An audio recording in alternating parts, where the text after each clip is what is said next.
While the world's focus is on Gaza, Africa, and the Red Sea crisis, a major geopolitical earthquake is quietly unfolding in Yemen.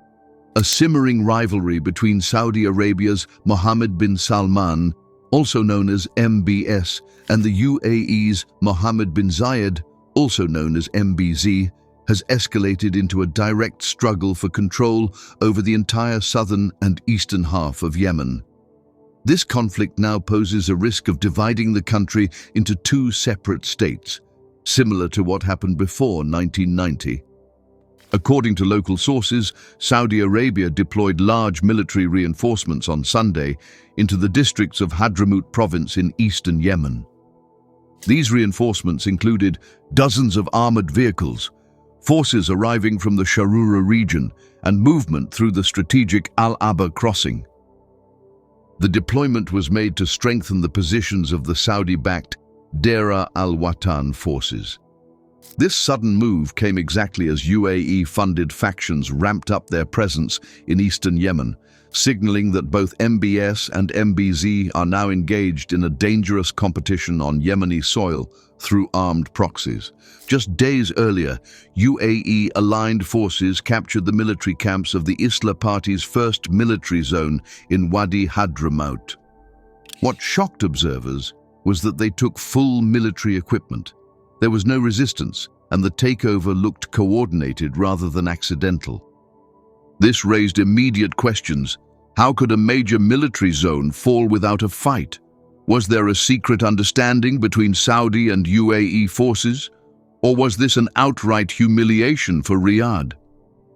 In another surprising development, the flag of the Republic of Yemen was lowered at the Al-Wadiya border crossing, now controlled by the Saudi-backed Dera al-Watan forces. This symbolic moment reflects the intensity of the MBS-MBZ rivalry and the complete breakdown of unity among the Saudi-led coalition. At the same time, the UAE began sending reinforcements from Hadramaut into Mahra province, the region that touches Oman's border. Meanwhile, Saudi-backed factions suddenly withdrew from key districts in Mahra.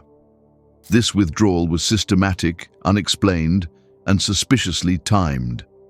Sources indicated that the UAE is trying to position its forces right at the Oman border. Abu Dhabi is taking advantage of the Saudi retreat, and leaks suggest secret deals between MBS and MBZ to undermine the Mahra tribes who oppose foreign intervention. This again raises the question, is this rivalry or coordination, or both? If we connect all the events, the UAE seizes the first military zone in Hadramaut and Saudi withdraws from Mahra, then sends massive reinforcements to compensate Dera al-Watan. It appears that Riyadh and Abu Dhabi may be rearranging the map of eastern Yemen. Both are replacing the old Islah-aligned forces and positioning their own factions. This realignment completely sidelines the internationally recognized Yemeni government.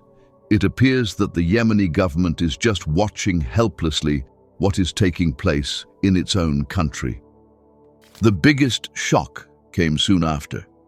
UAE-backed forces soon were able to take control of all 8 southern regions, the same territories that once formed South Yemen.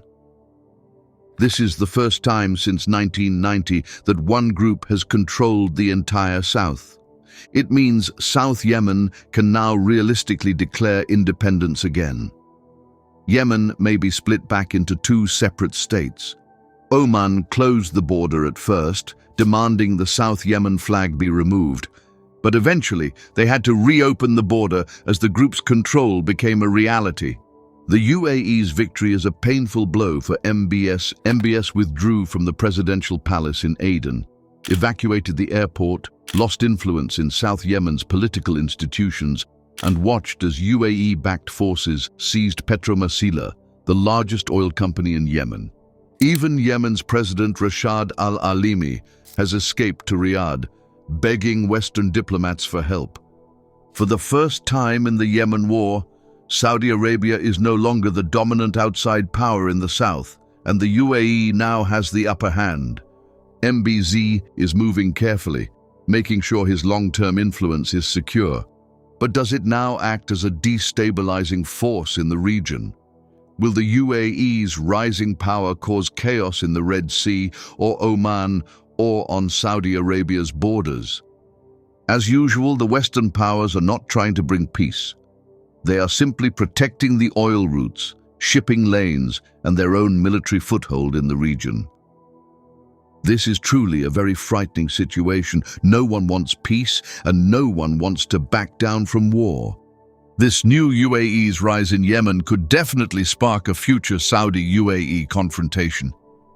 The future of Yemen now hangs by a thread. Saudi Arabia is panicking about one thing most of all: who will secure their borders if the Houthis or UAE-backed groups push north? This is a nightmare scenario for Riyadh. If one notices, the UAE is acting with extreme aggression in the region. In Sudan, the UAE was accused of fanning chaos and bloodshed. And now the UAE appears determined to expand its influence in Yemen, regardless of the cost to local populations. MBZ's anger over Saudi diplomatic moves in Sudan may also be one reason he gave the green light for UAE-backed groups in Yemen to move aggressively. This implies that the UAE and Saudi Arabia are engaged in a cold war, which could potentially escalate into a full-fledged war in the near future. And this entire conflict exposes an ugly truth. At a time when the US, European nations, and even non-Western powers have formed alliances against Muslim populations across multiple regions, the Arab Muslim countries are preoccupied with fighting for oil fields, ports, border influence, and control over a poor, war-torn nation that is already on its knees. Instead of unity, there is competition. Instead of defending the Ummah, they are defending their profits. The situation in Yemen is entering a new and dangerous phase. The UAE-backed group now controls an entire half of the country. Saudi Arabia is losing ground fast, and the people of Yemen, already exhausted by hunger, disease, and war, face another chapter of instability shaped by foreign ambitions. As long as greed, rivalry, and proxy wars continue, peace will remain far away and Muslim unity will remain only a dream. That's all for today. If you found the video informative, please like it and subscribe to the channel. Jazakum Allahu khairan.